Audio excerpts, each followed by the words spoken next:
नमस्कार। आज के इस विशेष विश्लेषण में सीधे एक ऐसी कहानी पर चलते हैं जो सचमुच दिल छू लेने वाली है। ये कहानी है विजय की, एक ऐसा लड़का जिसकी खामोशी ही उसकी सबसे बड़ी ताकत बन गई।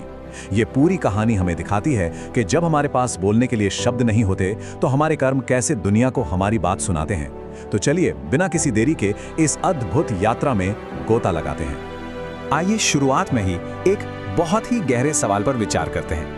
क्या खामोशी सचमुच शब्दों से ज्यादा ऊंची आवाज में बोल सकती है? हम अक्सर ये मान बैठते हैं कि दुनिया में अपनी जगह बनाने के लिए या खुद को साबित करने के लिए तेज आवाज और प्रभावशाली शब्दों की ही जरूरत होती है ना?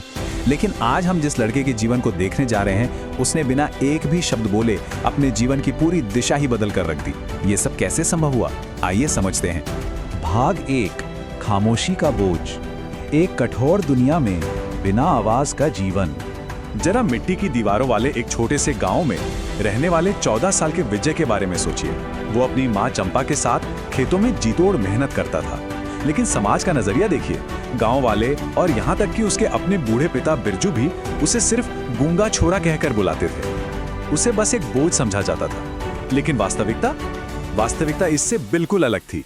विजय अंदर से पूरी तरह जिंदा था, चीजों को बहुत बारीकी से देखने वाला और बेहद मेहनती था।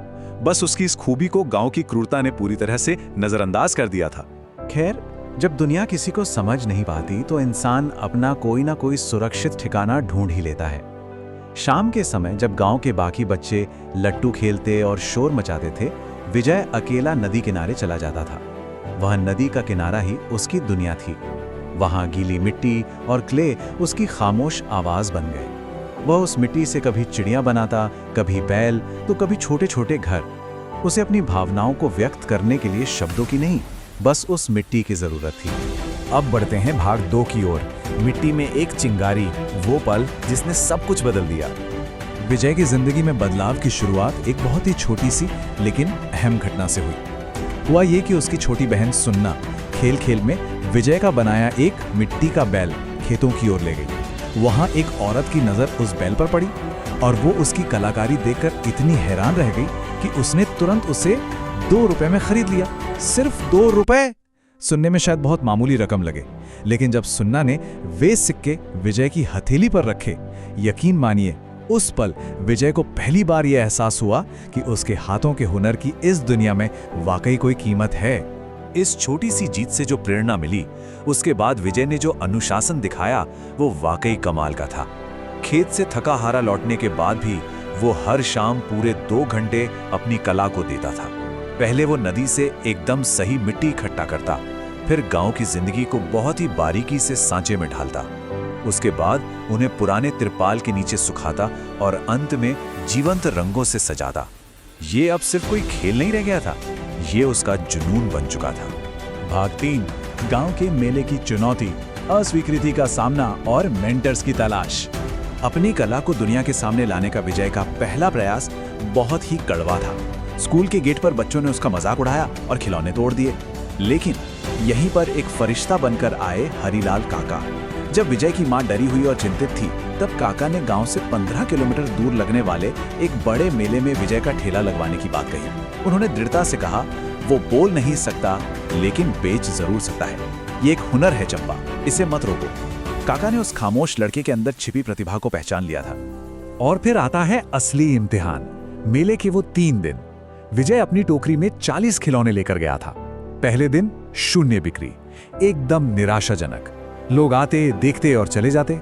दूसरे दिन एक छोटी सी उम्मीद जागी जब कुल 4 खिलौने बिके। लेकिन तीसरा दिन एक बड़ी सफलता लेकर आया।